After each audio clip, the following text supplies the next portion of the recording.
Welcome to Let's Chit Chat Wellness and Travel. I am Chaundria Singleton, and we're going to get right into our interview today. We have the BCIT program educators, and they have come to us, you guys, from Canada. So I'm so excited. I'm going to give a soft introduction, and I'm going to let each one of them tell us more about themselves. First, we have Haley Olson. Haley, for the last 4 years, has been working as a nuclear medicine technologist and a PET/CT technologist in British Columbia, Canada. Currently, she is an instructor and clinical coordinator in the Nuclear Medicine Technology program in BCIT, which again is located in Canada. And she's passionate about sharing the MRT or medical radiation technology profession with everyone. And they are going to really dive deep into that topic today, you guys. So stay tuned. Next, we have Christy Owen. Christy is also a nuclear medicine technologist, but she is the program head and faculty director of the nuclear medicine program of BCIT. She is a registered technologist in nuclear medicine. She's also a proud Canadian Association of Medical Radiation Technologists. She holds that as well. So we want to talk about these licenses and associations as well. She's a member there. She also has 13 years of clinical experiences specializing in pediatrics as well as adults, 15 years as an educator and leader. She's one of the two program heads in the nuclear medicine program at BCIT and has also been elected to serve on the board of directors of other organizations. So welcome, Christy. And Thomas Wong is our last guest coming from BCIT. He's the co-program head of their nuclear medicine program. He's been a full-time instructor there since 2013, you guys. Prior to teaching, he has worked as a full-time nuclear medicine technologist in the Canada area. He's worked as a full-time nuclear medicine technologist in a Canadian hospital there locally and served as the clinical supervisor for students. Now, during his breaks, he wants to keep his skills up, and we're going to talk about that too, because that's what we do no matter what direction we go in. He continues to provide casual relief for other technologists at his local hospital. So welcome, everyone. Thank you for having us. Thanks for having us. Yes, thank you. You're welcome. You're welcome. So I did that soft introduction. Now, you guys, tell us who you are. Tell us about yourselves and what it is that you do. Well, you gave us such a nice introduction. I can tell you picked three very passionate people who have just care greatly about their career and the field of nuclear medicine. So yeah, thanks so much for having us. I really appreciate the nice introduction. Yeah, my story basically is a history of pediatrics and now sharing the program head role with Thomas over here at the British Columbia Institute of Technology. So we're the only nuclear medicine program in BC, Canada. So that makes us a bit unique. And yeah, we're all actually alumni of the program. So we graduated directly from that program. So that's pretty cool. I was wondering though, if you wanted us to just give a brief overview of what nuclear medicine even is, because I know there's a lot of people out there who are like, what the heck is nuclear medicine? So I know, yeah. Go ahead with it. Tell us, because I want to know what you guys do as well. You know, who are you? What it is that you do? We know you're nuclear medicine tech. So yeah, tell us in a nutshell, because we'll dive more into it. But tell us, what do nuclear medicine techs do? Yeah, you bet. So nuclear medicine is basically the study of biological tracers that are attached to a bit of a radioactive component. So a small amount of radioactive component is tagged onto a tracer and administered to a patient. And the patient can have it via intravenous or orally or inhalation. And we kind of follow that tracer and the body can process it naturally, according to the patient's body function. And so depending on what tracer we give, it will go to different organ systems and we can image that using either a SPECT CT camera or a gamma camera. A SPECT CT camera or a PET CT camera. And yeah, we use those images to manage and treat disease. So we're one of the types of diagnostic imaging, but we also do quite a few therapeutic procedures as well. The cool thing about nuclear medicine is it's able to detect very small changes on a cellular level. So that's kind of what makes us unique. And we also have the ability to do quite a variety of scans. We can basically scan any organ or body system in the body.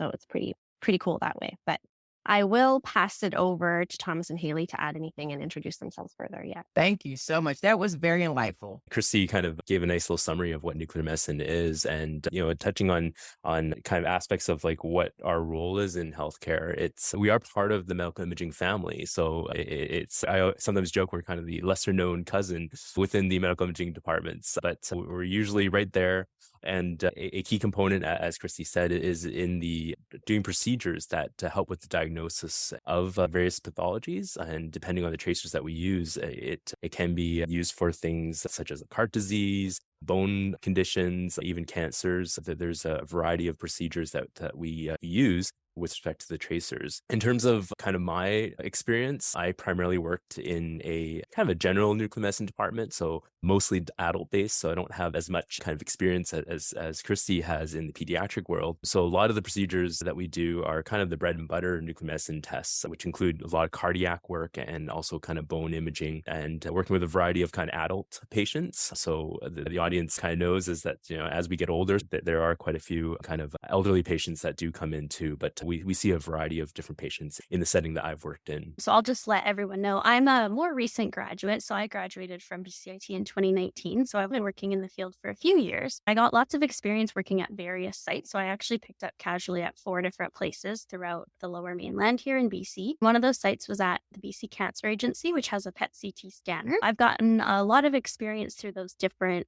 work sites and seeing kind of the diversity that we have in nuclear medicine. One of the exciting things with PET that I'll talk about is that there's a lot of research happening in our field. So it's really exciting. There's a field called theranostics, which is basically combining this diagnostic imaging that we can do with a therapeutic procedure. So you can deliver really targeted treatment. And I think it's really exciting that we have this kind of going on in our field. It's something I'm super passionate about. And Oh my goodness. So I'm learning some stuff here. And Haley, I mean, I think you need a balance, especially as educators. I love that you guys program has new graduates as well as grads who've been in the field for a number of years because it's more relatable to the students. They're bringing in different ideas and different things. So kudos to you guys for doing that. Can you describe the role and responsibilities of a nuclear medicine technologist, maybe like day to day? Because we have students that follow me on social media, here on LinkedIn, or new technologists, maybe, or technologists like myself who are maybe looking to transition into nuclear medicine. Because my story is I actually applied and got into nuclear medicine school back in 2006. And that was what I wanted to do. I was so excited about it.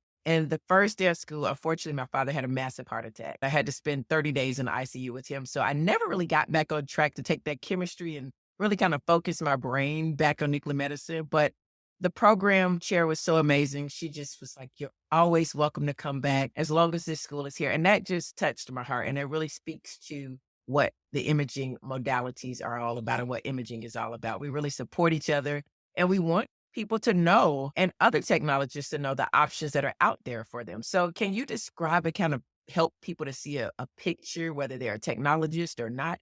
What is it like being a nuclear medicine tech? Department. In terms of the day-to-day, and this is actually something that I really love about the job, is the variety of different roles and tasks that we do on a day-to-day basis. I guess in terms of the start of the day, because of the tracers that we use, one of the first things we do, the technologist comes in, is to come in and prepare the radioactive tracers. So there is the lab work component. So this is where you get to kind of to apply some of those chemistry skills and get in there with the different types of solutions and stuff like that, doing some quality control on the tracers, making sure that they are labeled the way that they need to be so that they go, and when we administer them to the patients, that they are going to be useful for that purpose. Once you get the tracers made up, the other aspect of the job would be ensuring that the equipment that we're using is suitable for imaging. So as Christy mentioned, the camera that we use is a gamma camera or a SPECT CT scanner. The day-to-day task involves doing some quality control on the cameras, making sure that they are operational and that they're taking images the way that provide the clarity that's needed for the diagnosis for the patient diagnoses. Now that we have the tracers, the equipment ready, now comes the patient. Then the technologist has to switch over from the technical side to that people side, and that's where the patient care aspect comes in. This is where we need to bring in our patients, explain the procedures to the patients. A lot of our tracers involve administration through injections. All technologists are trained to perform IVs as well as puncture. So we administer the tracers to the patients and schedule them in to come back for their images. And that's kind of the latter half is the imaging part. So, ensuring that the physicians have the images that they need to provide the diagnosis. And in doing so, there's also some computer processing and displaying those images in a correct way for the physician to interpret. I kind of took a little snapshot of a day Yeah, that was a good snapshot because as you were talking, I was thinking about my days in CAT scan and nuclear medicine was right next door when I first got out of radiology school. And nuke med techs and CT techs, we worked really close together. And it's like, who's going to put the IV in first? Who does the patient first? And med would call and say, do you need a 20 or a 22? Do you need it in the AC or can I put it in the wrist? You know, we just really had a close bond with the nuke med techs because I worked in a cancer center when I first got out of school. So we would put each other's IVs in, whoever had the patient first, or leave the IV in and bring them right over to CT or nuke med. So a lot of these modalities crisscross. And that's where Haley does the CT and PET as well. But it's so interesting how all of our modalities are different, but we're very much alike. And we work very closely together. So thank you for giving me that visual, as I'm sure many others got that visual as well. Anybody else have anything to chime in on that question? I think Thomas did a fantastic job. 'Cause I was visualizing it as you were going, Thomas. I really was. It brought back 20 years ago when I was doing with the nuke med techs and CAT scans. So that was great. I do want to know this. You talked about switching off from the technical side to the patient care side. I remember the technologists having to put the isotopes or something into the patient, and they would have to come to CAT scan. They would drink first and then go to nuclear medicine after they got the isotopes in. Then they could go to lunch. That was the highlight of those patients. It was like they were like, I get to go to lunch and walk around and I'll be glowing when I go to the cafeteria side.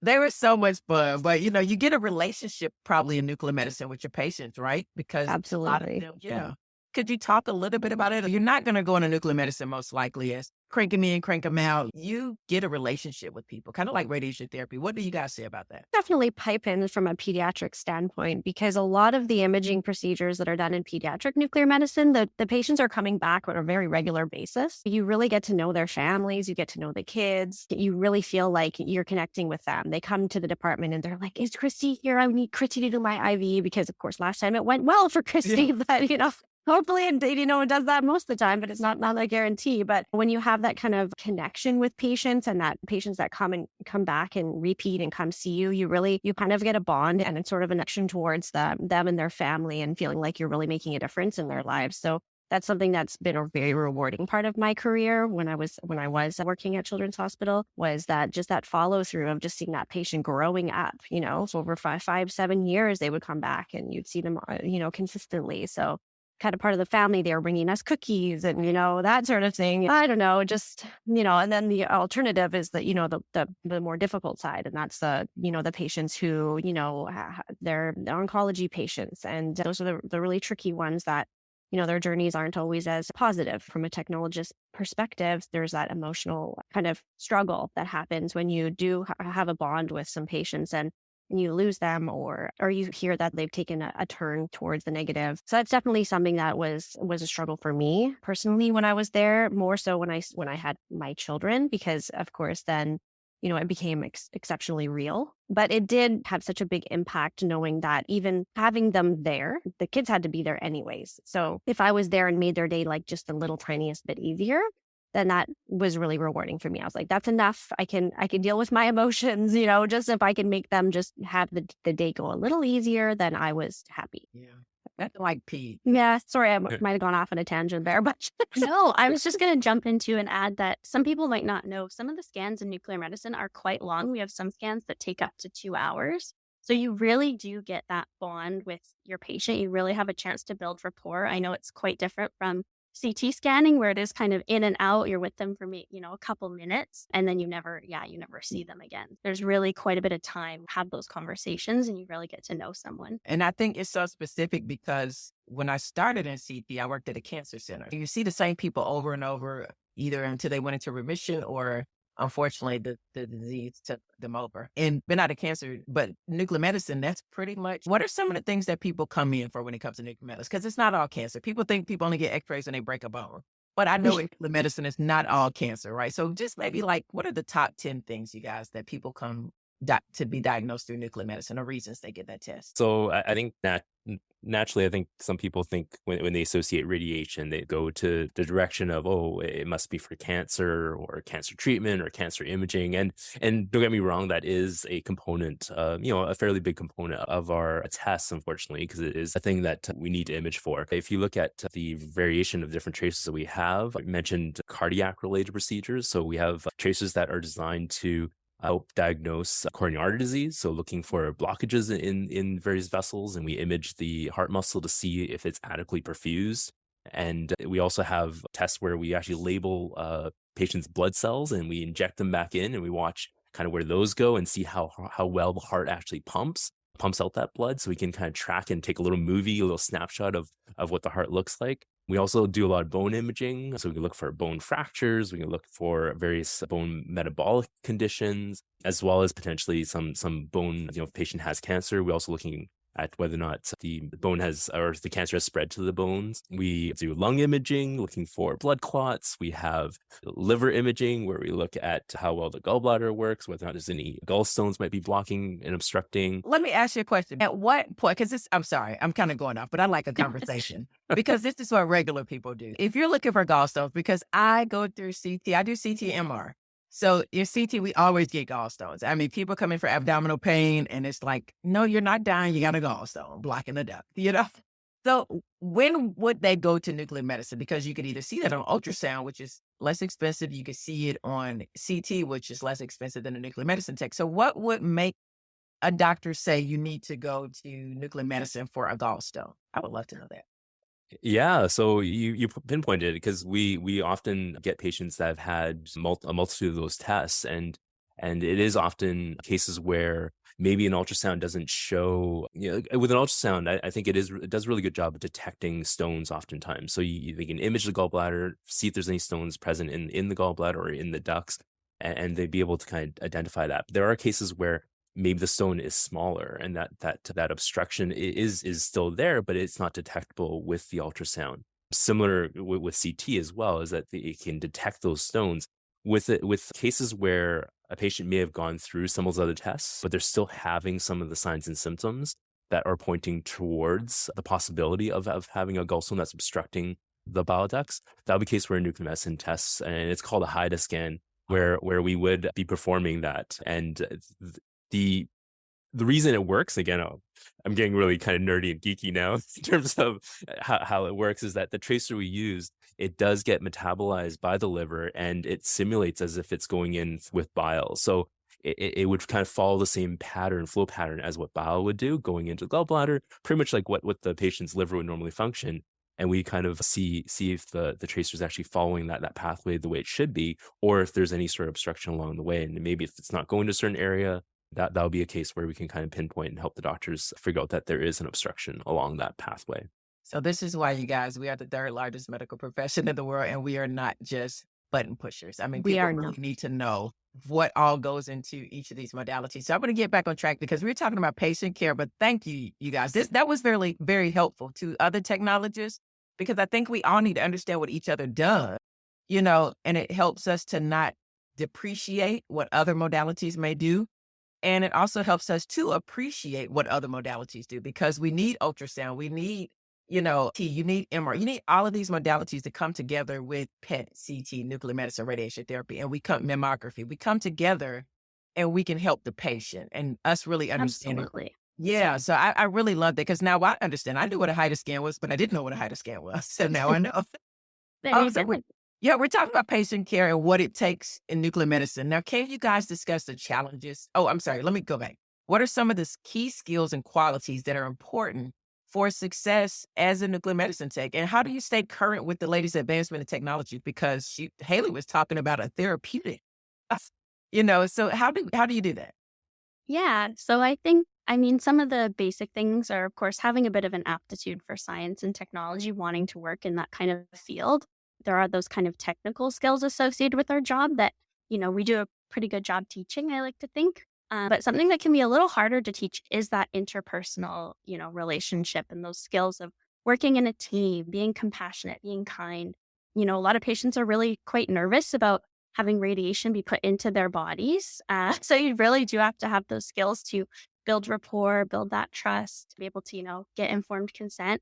And so those can be a little bit harder to teach. So I would say, yeah, key skills and qualities that we look for are those personable skills as well. In terms of staying current in the field, there's a lot that we try and, instill in students. And one of the key things that we do is having that curiosity and being a lifelong learner, because technology is always changing. So even just in the last few years that I've been working as a technologist, there have been new procedures that have come out.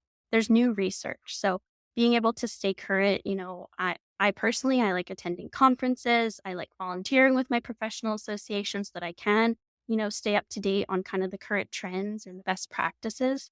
Doing that, continuing education is super important. And I think it just makes you a better technologist. And yeah, that's sort of how I do it. I keep working in the field. I hope I never give that up, even now that I'm on that educator side. I love being in the clinic. So Nice, nice. I love that. Anybody have anything else they would like to add to that? Okay. So now we're going to go to the next one because I love this question. Can you discuss some of the challenges and obstacles that nuclear medicine educators and professionals face? And how do you work to overcome those challenges to ensure that your patient receives the best possible care? Maybe I'll start with maybe talking from the educator's side, and I'll point it to someone else to kind of talk about the from a professional standpoint. I think from an education standpoint, Haley kind of touched on it, is the fact that is as an educator, is how do we teach a field that is constantly growing and evolving, and that scope of practice, doesn't kind of stay constant. It kind of is changing on a as we kind of get to new advancements. We're finding that every time, our national association comes out with a new, what's called a national competency profile, where it lists out what a entry level technologist needs to know in order to work, there are changes that are constantly being added. And it does become challenging within a kind of a condensed program. How do we kind of achieve that? I think sometimes, and again, this is just more of a personal standpoint, I find that a default answer that you'll hear a lot of educators say is like, oh, the students now are different. They learn differently. I'm not sure I agree with that, because I do think that the way people learn hasn't changed, but I think the way that information is shared has changed, because we're in a digital world. Information is more accessible. So I think that the methods that we use to teach need to adapt to that. In the past, maybe there was more of a need to kind of deliver that content, because that would have been potentially the only means for a student to receive that information. But now it's more of pivoting to focusing on that skills and some of those other important developments that need to happen. And I think that's where we really kind of try to focus on that kind of hands-on experiential aspect, where students perform a task and we offer them that feedback and support along the way so they can help with their development. Uh, Sorry to kind of dive into kind of Yeah, education side, but that was good. yeah. That was very good. No, I guess I can probably make a couple comments towards actually, like as a technologist. And I think one of the interesting things about working in healthcare these days, obviously, as everyone's heard, is it's challenging, and it's a long game, and it's been a big marathon getting through COVID. Even before that, especially in Canada, and I'm sure the States as well, there's some resource issues, right? There's staffing issues and human resource problems. And I think one of the really unique things about nuclear medicine is we're such a small community. Each department that, within BC, like we tend to basically know everybody that's a nuclear medicine technologist. And as you said, there's a lot of interprofessional education and opportunities to Chaundria. So we have technologists that were nuclear medicine, now are in MRI and in CT and in ultrasound. And so, we definitely have kind of like an outreach of our community, but nuclear medicine itself is very small within Canada. And, we tend to be close knit and tight. And that means that we are like very supportive as a community towards each other. And I think that's something that's really helpful to help keep us strong mentally and in a self-care perspective. Like our teams are built tightly. I mean, even within BCIT, our BCIT faculty team is tight. In whichever department I've ever worked in as a technologist, that's tight. And it's really interesting because it does reach all the way to the US too. I mean, the physician that I used to work with at Children's, she works at uh, Stanford, and she's going to be the upcoming president for the Society of Nuclear Medicine and Medical Imaging. The community is small, and I think that just that connection to each other keeps us kind of mentally strong. So I think that's helpful in this day and age in the healthcare system. I love that because as you said, Christy, there's a shortage in staffing, even in the state. I was just telling you guys a story. I had an employee call in sick, so I had to go out, because there was a shortage. We have a shortage of contrast in the CT department. Yeah, we did too. Yeah, Yeah, we still have it. We're still like still. going to the major hospitals and borrowing contrast from them. Fortunately, we have that connection and that, I don't want to say brotherhood or sisterhood, but it's that radiology, Yeah. family. that, yeah, we're competitors in a way, but we're not when it comes to our patient care, when it comes to supporting technologists. And I just love that over the years, in the 20 years I've done it, we've had contrast shortages throughout the time I've done it a couple of times, but I've never been without contrast anywhere I work because you can call this hospital over here that's quote unquote your competitor, and they're like, how much you need, how many syringes you need, what do you need? Education, if you're a technologist trying to study for the boards, other MRI techs, I remember trying to study for MRI registry, and it was a hard registry. It was one of the hardest because it's nothing like radiology. It has, it's not radiation, but the support I got from my fellow MRI techs, as a new technologist was, like you said, Christy, it's just, it's what we're a small community in radiology, and we all just come together to make those challenges and obstacles surmountable and really give the best possible patient care, and also coworkers to our coworkers as well. So that's really good. Now, what inspired each of you to pursue your career in nuclear medicine? Because that's what technologists are going to know, or students are going to want to know. What inspired you to go to nuclear medicine? Who wants to start? You go, Thomas. Go for it. Sure. Okay. I'll share my story. So it's interesting because with that question in terms of inspiring to pursue a career in nuclear medicine, I'm probably like many people didn't know what nuclear medicine was. It was, going back to kind of, my days in high school. I mean, the big push wasn't to go to schools that offered these type of programs. The big push was going to university. And if you couldn't get into university, you take the college route to try to get into university to transfer in. Like that was kind of that was kind of what my high school counselors would have kind of said. And where I found myself was I was in probably the second year university, not really knowing kind of what direction I wanted to go in terms of a career. I thought pharmacy was my passion because I thought it was kind of a cool job. I did some part-time work, working as kind of in the retail pharmacies, and I didn't really enjoy it. And also found that I wasn't that passionate about chemistry, and I knew that pharmacy would probably involve a lot more chemistry. And I was like, I don't know if I can really say that I was that passionate about that. And that's when I started kind of looking and browsing through different. Back then, there wasn't a website; it was a catalog. So I'm dating myself a little bit, flipping through catalogs and looking for options. And by the time I already finished my degree and still kind of looking, and BCIT kind of caught my eye in terms of what nuclear medicine was, and I started looking into it. I'm like, well, this seems kind of interesting. The lab work. I had a passion for science because that was what my degree was in. And I kind of applied to a program not really knowing too much about it. And it turned out to be one of the best decisions that I could have made because it brought me into a career that wasn't even aware of. And yeah, that's kind of my story. So I kind of stumbled upon it, I guess. Yeah, well, that was a good stumble. That was a very good stumble because I know the students are happy to have you. Christy or Haley, how did you get into nuclear medicine? Yeah, I can share my story. It's sort of similar. So I kind of got pushed to that undergraduate degree route, and I had a Bachelor of Science, and there weren't a lot of job opportunities that I could kind of walk into with that. And so I was actually working at the BC Cancer Agency in like a clerical position. And so I would come across patient charts and requisitions, and I would see these reports that at the top they said nuclear medicine report. And I went, what the heck is that? I had heard of X-ray, I had heard of ultrasound and CT, and I had no idea what nuclear medicine was. So I started doing some research and Googling it. At this point, there was a website, Thomas. So I found the BCIT website, and I just thought this sounded so cool that we could image function instead of just structure. I thought that was super cool.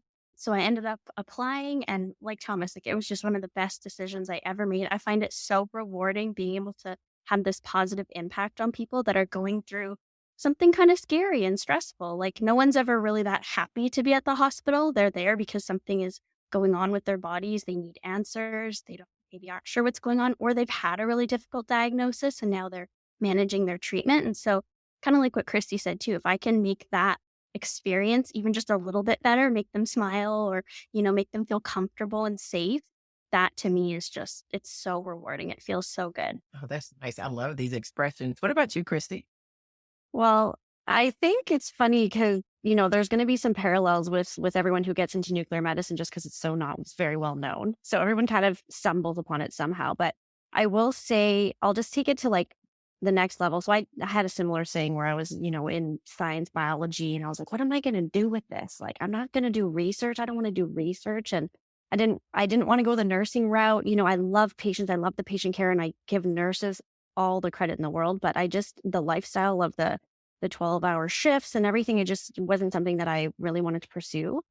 And I just remember in high school, it was so funny. And I'll swing back to my purpose in a minute. But in high school, I was like peer tutoring, students that are younger than me. And I remember saying to like my science 12 or biology 12 teacher, like, I really would love to be a teacher, but I don't want to, like, high school students, they don't really want to be there. I remember saying to him, like, I would love to teach students who really want to learn what they're learning, like who are passionate about what they're learning. And it's funny because I stumbled upon the nuclear medicine program. I went through it, and I remember being like towards the end of it and saying to one of my, instructors and mentors, at the time, I really hope one day I can work with you. I would love to, reach students this way and teach them and share my passion of nuclear medicine, when I get more experience and skills and all that kind of stuff. And anyways, it turns out a couple of years later, they had a position that needed to be filled on a casual basis. They called me back to BCIT, and I was doing some lab organization and, some lab work with the students, and kind of got my foot in the door. And I really found, so I loved my pediatric career for sure, but I really found kind of my passion aligned with my previous love of like teaching, and the nuclear medicine skills at BCIT is like really where I'm sort of happy. I love it. These are nice expressions, and they're very genuine as well. So no more catalog. They've got a website now. So Yeah. I had the newspaper, so They had a website, just so wasn't lame, so lame. all the information was more information in the catalog. Yeah. Thomas, I'm there with you with the catalog. I got an ARP catalog the other day. I'm going to clip that out, but I just had to say that. Okay, so let me ask you guys, what advice would you give younger radiology students or high school students that are looking to maybe go into the medical field? Each of you, maybe like in a minute or so, what advice would you give them? Yeah. So I would say do a lot of research into what your options are, right? There's more than just being a nurse or being a doctor. If you want to go into the medical field, there's tons of different professions. So do some research, figure out what you think is going to be interesting. And then I would recommend going to a local, clinic or hospital, see if you can shadow for a day. That's going to give you a really good idea about, if you can see yourself in that profession. And it'll give you, kind of a better idea of what you'd be getting yourself into for a career. So that's something that I did. And that's something that I would definitely recommend to anyone who's looking at going into one of these fields. Yeah, and I would agree with you, Haley. I did the same thing. I went to a department and I spent the day there. And I remember, and this just might be something you want to do too. I remember asking the technologists that were working there, "Hey, what do you like about your job? Like, how long have you been working here?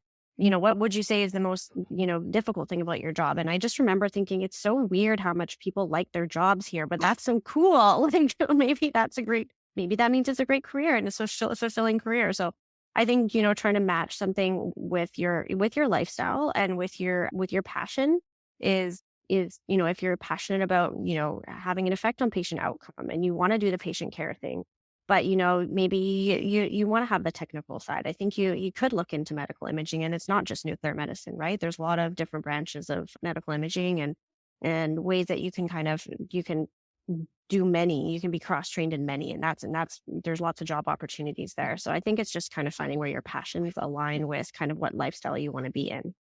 That's good advice. Great advice. Thomas? Yeah, and I agree with everything that Haley and Christy said. It's really, I think a lot of people when they kind of think of a medical field or thinking of healthcare careers in general, I think oftentimes I hope that one of the goals is that they want to work with people, they want to help people, and I think it's just being willing to explore that there are other career options that are in addition to doctors and nurses and it's really just finding kind of something that fits that interest and those skills. And don't be afraid to even maybe look out for opportunities to maybe volunteer in a hospital or a clinic. Because I think I sometimes tell younger people I come across, I'm like, if you can get into a hospital to volunteer and you're like wayfinder, kind of showing people around, you also get to kind of see and explore all the different types of professions and seeing how they interact with each other. And that could be something that really is a good starting point to kind of look for some of those opportunities and find programs on the websites to seek how to get into those jobs. Yeah, these are really nice because I personally have learned a lot about nuclear medicine. technology. Thank you guys very much. But I found it very interesting. BCIT is the only nuclear medicine program there. So tell us about your school, about your program, the curriculum, what people can expect from the curriculum, and how they can learn more about, even if they're in the Canada area, just how you can be a resource to them. Yeah, so yeah, we're the only nuclear medicine training program in British Columbia, so in our province, and there are a total of 5 programs in all of Canada. So we are a very kind of small, kind of specialized kind of field in that sense.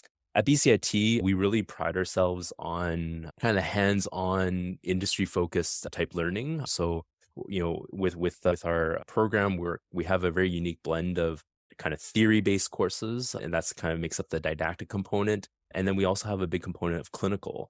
So the way that we integrate the clinical piece into our program is that we have students come to campus, they learn theory and they practice some skills, they get introduced some of those skills in a lab setting.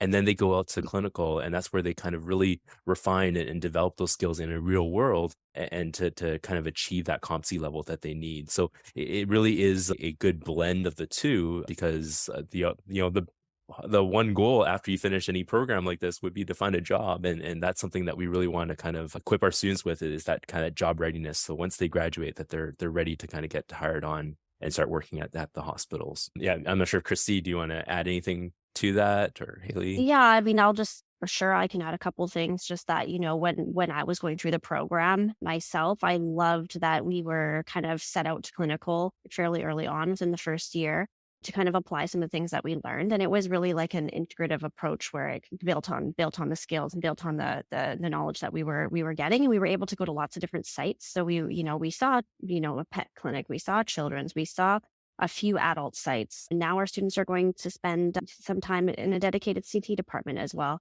So they do get a great variety. And I love that about our program. And it's like, not to shamelessly plug, but we just actually got a brand new, crazy, beautiful building called the Health Science Center. And it's on campus at BCIT. It's the Canada's largest simulation health center. It's got a brand new spec CT, probably nicer than 9 out of the 10 local hospitals. And which is embarrassing to say, but we are so lucky right now with the studying that we're teaching our students in, and it's really exciting for them too. This is kind of the first year we've been in, so we just moved in June, so it's pretty cool.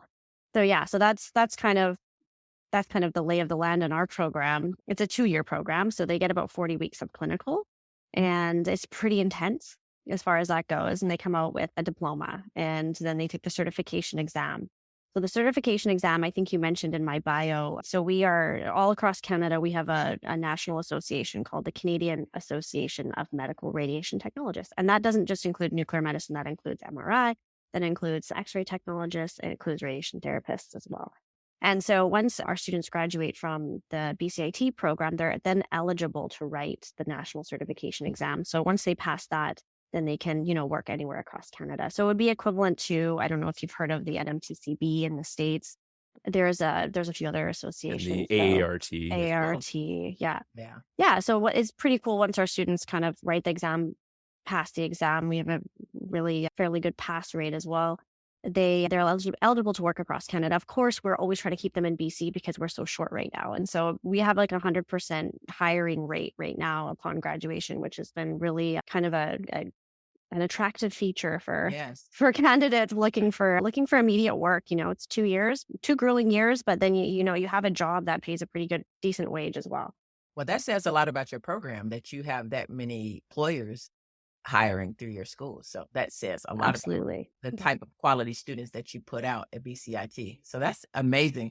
You guys, I have enjoyed this conversation, and that's what I call it because it's been a conversation between radiologic technologists and imaging professionals. And that's what we need to have more of because we need to educate each other, support one another, and just get the word out there about the 3rd largest medical profession in the world. And you guys are my first guest from Canada. So from outside of the United States. So I'm so excited to have you all. We're so honored. Yeah, thank you so much for having us. Yes, this is. And we'll thank you and apologize. This has been a great conversation. And you guys, thank you so much again for being on Let's Chit Chat Wellness and Travel with me, your host, Chaundria Singleton.